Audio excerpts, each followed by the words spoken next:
Matisse, Cutout, Collage. Hello, little artist. Hi. Today you need some paper. You need a background paper. I chose black. And you need lots of other colors in many different sizes. You could also use recycled paper for this too. I'm going to show you how to make some easy peasy shapes and how to draw with your scissors. So I'm not going to be using a pencil. I'm just going to go straight into my paper and I'm going to be cutting a wavy line. So watch how I'm using my scissors and my hands to hold the paper and to draw or cut a wavy line. I'm going to cut on the other side. I don't want it to be straight. I am making an organic shape. So Matisse was all about these fun squiggly-do kind of shapes that had curves and not a lot of sharp edges.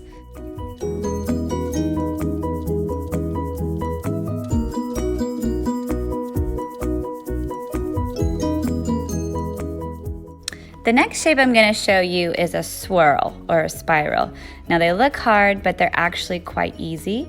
I'm turning my paper as I cut, and I'm going to start with a circle. So once you have your circle, you're going to start on the outer edge, and you're going to cut in. Remember, you're drawing with your scissors, so kind of think where you would draw the line, but instead of drawing it, cut it. Now I'm going to come back to the edge where I started. I'm going to cut that shape kind of in half or a little bit off of it.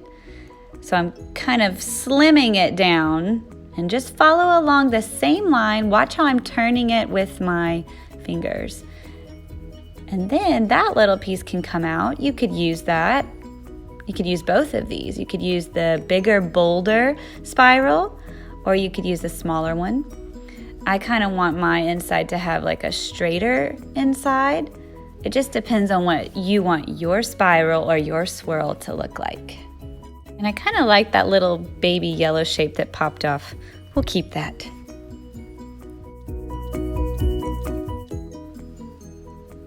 Matisse had a lot of these shapes that kind of looked like hands or coral from the ocean or like a plant.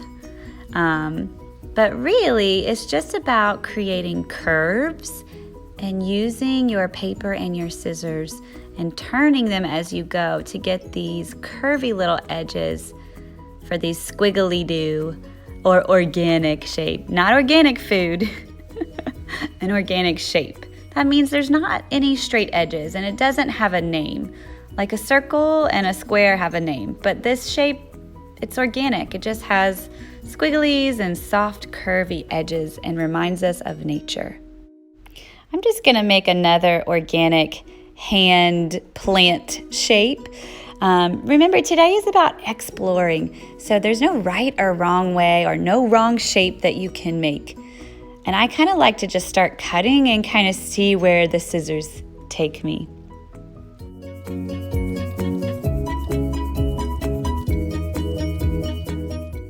This next shape is a little bit more geometric. That means it has straighter edges. I'm going to do like a star. So I'm going to first cut out a little triangle, and then I'm just going to keep cutting out triangle shapes. And then I'm going to work my way around to kind of create this five-sided star. Kind of like a silly looking star. It's not a perfect star. It's more organic looking, but still geometric. Does that make sense? I'm gonna make kind of like a heart shape, but it doesn't look like a true heart. It's going to be a little bit more longer and kind of maybe looks like a plant or something, but has rounded edges. Remember, if it has rounded edges, it's an organic shape. So now we're going to talk about composition. Composition in art, visual art, is where you place everything, how you put it together, okay? So you're going to take your shapes and you're going to play around with where you put them. You're going to play around with the composition. Okay, so you might include all of your shapes. You might only keep some of your shapes. When you're putting together your composition, you want to think about space and the colors that you use. Okay, so if I have a bunch of green shapes, I don't want to put all my green shapes on this side. I want to balance them out. See how I put my two yellow shapes kind of distanced from each other? It wouldn't make sense to keep all of my swirls in one spot, because then that's all I would look at. I want to keep my eye moving around the paper. So instead of putting the blue on top of the blue, I should put it somewhere else in my composition so that my eye can go from blue shape to blue shape. So this part is about layering and exploring and moving those shapes around to get a nice balance. If I don't have a shape here, you can really tell that it's unbalanced because this part here is so empty. So this part is saying, please, please put something here because it's so empty. So composition is putting things where they go, how you think looks best. And it's best to play around with this part because you might think of some more ideas as you move the shapes around, kind of like a puzzle piece, but where there's lots and lots of answers to the puzzle. They don't fit in a certain place, but you have to figure out what looks best for you. Remember, you are the artist. And I really like this little yellow shape. I might add some more shapes in this. After you have decided how to compose your artwork or where you're going to put everything, we're going to stick it down. Remember, put a little bit of glue on the back and really hold it down so that it can stick. Now we're going to do the glue test where you make sure all of your shapes are sticking down. So if you need to hold them down or put a little bit of more glue underneath them, do that now. And then the glue test is where you pick it up and you shake it. Wiggly, wiggly, wiggly. And if nothing is poking out or falling off, you got it. It's stuck.